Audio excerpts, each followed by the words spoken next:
Hello class 8, this is the explanation of the moral science second chapter, second part of the video. What happened next? The hunchback proceeded on his way, blissfully unaware of the war raging means feeling of anger, in the mind of the women. Every day as the woman placed the chapati on the window sill, she offered prayer for her son who had gone to a distant place to seek his fortune. For many months she had no news of him. She prayed for his safe returns. See, after taking the chapati, that hunchback proceeded on his way, and he was unaware about the evil plan which was made by that woman. See students, every day that woman kept chapati on windowsill, because after keeping the chapati she used to offered a prayer for her son who had gone to a distant place in order to achieve success and wealth. But for many months she had no news of him. She prayed for his safe return. Let us read further.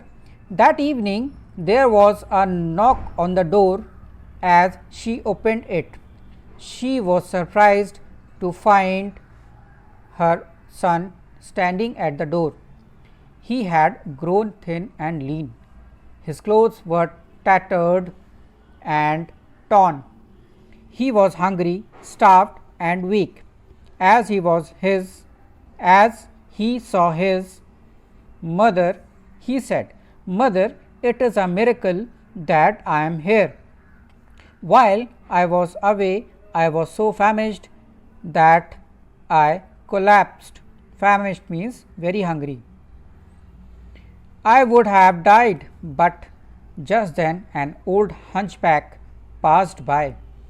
I begged of him for a morsel." Morsel means a piece of food. And he was kind enough to give me a whole chapati. As he gave it to me, he said, "That is what I eat every day. Today I shall give it to you, for your need is greater than mine." See students, the son for whom that woman offered prayer every day, he came back home, and when he came back his condition was not good.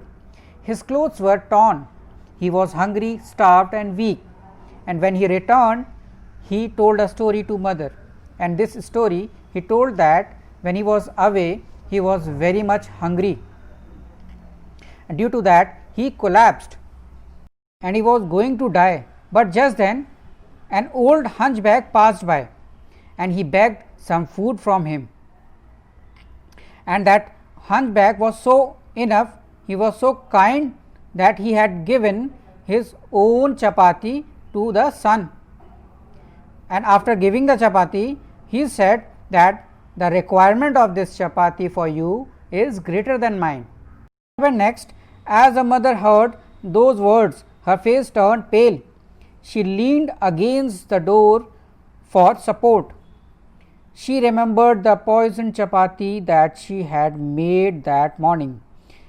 Had she not burned it in the fire, it would have been eaten by her own son, and he would have lost his life. When the woman heard the story of her son, she was very much shocked and her face turned pale, and she leaned against the door for the support, and she started remembering the same poisoned mixed chapati, and she thought that on that day if she would have not burned that chapati, it would have been eaten by his son and he would have lost his life. At last what happened? It was then that she realized the significance of the words, "The evil you do remains with you, the good you do comes back to you." And students, finally that woman realized the importance of these words, and she realized that we should remember that we do evil to others, it is sure to harm us, but when we do good to others, then that goodness returns to us. And this was the moral of the story. Okay student, this is all about the explanation. You also read it by yourself, and at last I would like to say, stay home, stay safe.